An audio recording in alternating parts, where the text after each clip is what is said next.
I see it happening on job sites almost every single week, and honestly, it drives me mad. A contractor turns up to clean a modern K-rend or monocouche elevation. They see red or green algae, and their immediate instinct is to crank the sodium hypochlorite right up to 4 or 5% active strength. The thinking is always the same. They think, if I hit it harder, it cleans faster, I get off site quicker, and I make more money. Except it does not work like that. It really, really does not. What you are actually doing when you flood a rendered wall with a 5% active mix is throwing away money and setting yourself up for a massive callback. The biological kill on algae, whether it is red or green or black, happens at a calculated 1.5 to 2% strength, provided you are using a proper, bleach-compatible Softwash surfactant. Raising the chemical strength past 2% does not shorten your dwell time by even a single minute.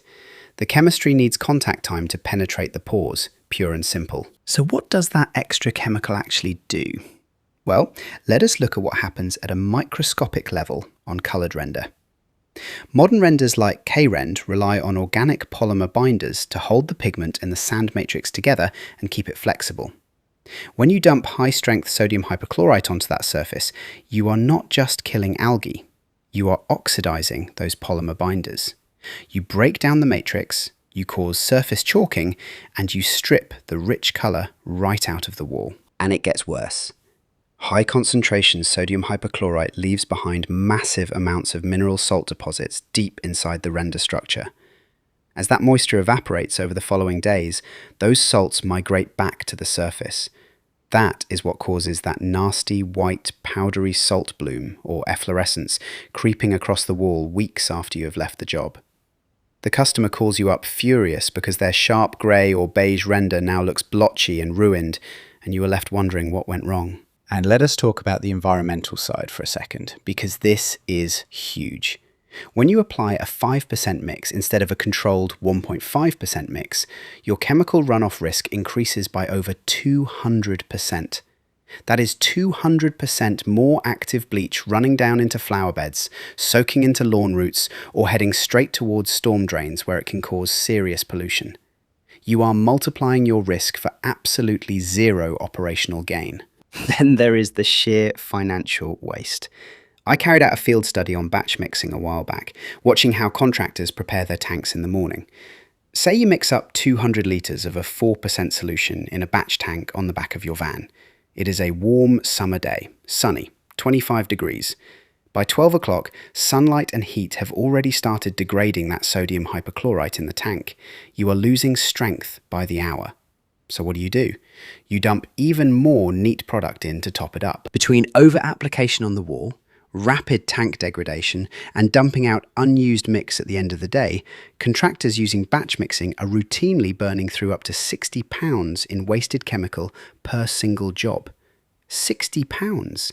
Multiply that across 3 or 4 jobs a week over a full season, and you are literally flushing thousands of pounds of hard-earned profit straight down the drain just to achieve the exact same result you could have had with a metered 2% mix. This brings us to the core foundation of professional soft washing, which is matching the right chemical strategy to the specific surface and contamination you are facing, rather than treating sodium hypochlorite like a magic hammer for every single problem. Sodium hypochlorite is an instant oxidizer. It excels at breaking down heavy organic biofilms, green algae growth, and stubborn lichen black spot on durable masonry, block paving, or render that needs immediate visual cleaning before rinsing.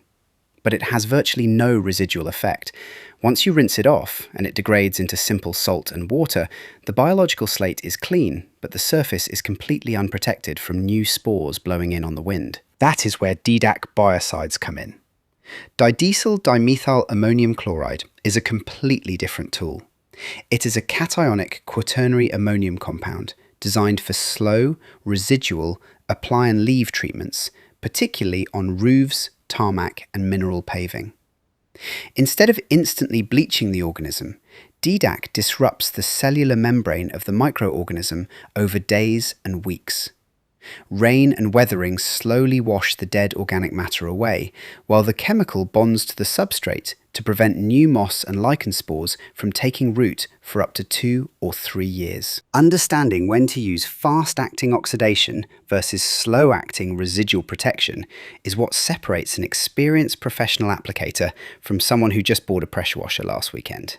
And delivering that chemistry consistently comes down to your equipment setup on the van. If you want to eliminate chemical waste and protect render surfaces, you need to step away from batch mixing tanks and look at precision inline proportioning. Equipment like the Softwash Clever Injector Dosatron allows you to pull fresh water straight from your supply and meter neat sodium hypochlorite and surfactant directly into the water stream at the exact percentage you select, right at the hose reel. Because your neat stock stays protected in a dark, sealed container until the exact moment it meets the water stream, there is zero chemical degradation from heat or sunlight. If you need a 1% mix for light green algae on delicate render, you dial in 1%. If you move on to heavy black spot on Indian sandstone 20 minutes later, you dial it up to 4% at the turn of a valve.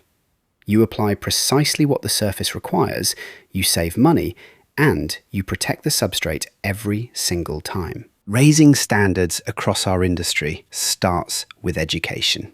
It starts with learning surface identification, understanding pH levels, knowing how to produce proper site-specific COSH risk assessments and method statements, and knowing how to protect surrounding vegetation and property before you even unscrew a cap. If you want to build a sustainable, highly profitable business based on technical knowledge and safety rather than guesswork, I strongly encourage you to invest in proper, structured learning. You can explore our CPD certified Softwash training course, browse our comprehensive knowledge hub, and apply to join our directory of approved applicators over at softwashing.uk. Gain the confidence, master the chemistry, and protect your business profits for the long haul. Thanks for taking the time to listen today. Stay safe out on site, look after your chemistry, and I will catch you on the next episode.